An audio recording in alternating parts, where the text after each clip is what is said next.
Bonjour et bienvenue dans Kaizen Café, une émission où je réponds à une question qui préoccupe les entrepreneurs et indépendants.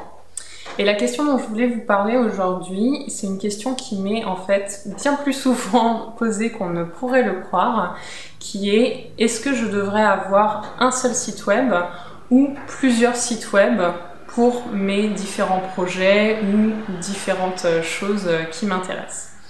Donc c'est une question assez récurrente en fait, parce que souvent, c'est normal, les entrepreneurs, on est des personnes qui avons beaucoup d'idées, avons beaucoup de centres d'intérêt, de compétences, etc. C'est vraiment pas un hasard en fait.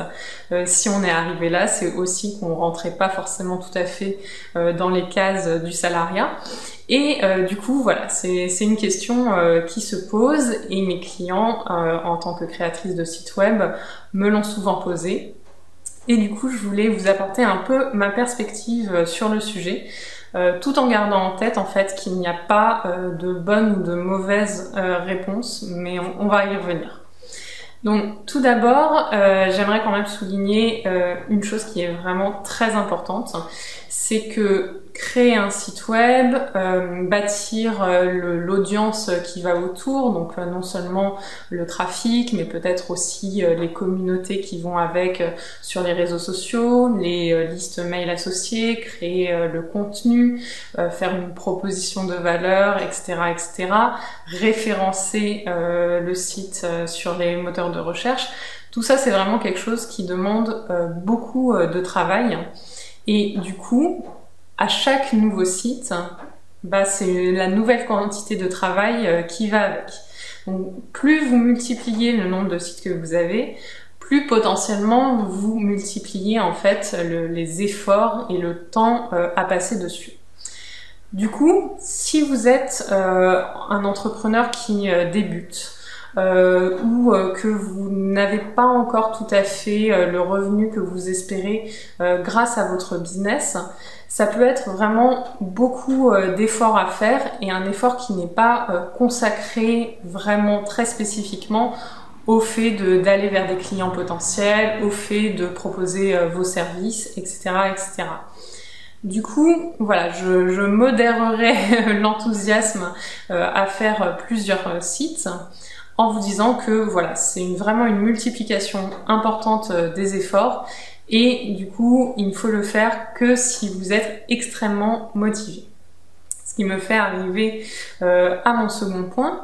Pour moi, il y a vraiment une situation, un point déterminant plutôt, pour le fait d'avoir plusieurs sites, c'est si vous vous adressez à plusieurs cibles complètement différentes. Donc je m'explique un peu. L'idée, c'est que vous avez peut-être deux idées très différentes en tête pour votre business, et les personnes qui sont intéressées par l'idée numéro 1 ne sont pas du tout intéressées par l'idée numéro 2. Si vous êtes dans ce genre de configuration, là, oui, il faut créer deux sites web.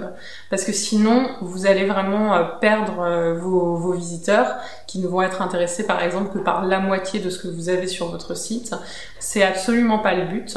Donc voilà, si vous identifiez vraiment deux audiences bien différentes, là, je vous conseille en effet d'avoir deux sites web différents. Si vos audiences, en fait, pour ces deux sujets, se chevauchent un peu, l'idée, ça va être d'évaluer à quel point elles se chevauchent, à quel point elles se recoupent. Si elles se recoupent quand même pas mal, là encore, je vais vous conseiller d'avoir un seul et même site web. Il ne faut pas oublier que, en fait, si vous traitez de deux sujets complémentaires pour vos visiteurs, ça va être hyper intéressant, parce que ça va vous donner en fait un angle un peu unique qu'on ne va pas retrouver ailleurs, et du coup c'est hyper profitable pour vous. Donc voilà, si vos deux audiences se recoupent beaucoup, là encore je vous conseillerais de rebasculer sur un site. Mais si vraiment vos audiences se recoupent peu, autant avoir deux sites différents qui vont chacun de leur côté accomplir leur objectif principal. Voilà, j'espère que cette perspective sur le nombre de sites vous a aidé, et je vous retrouve très bientôt dans un autre épisode de Kaizen Café. À bientôt!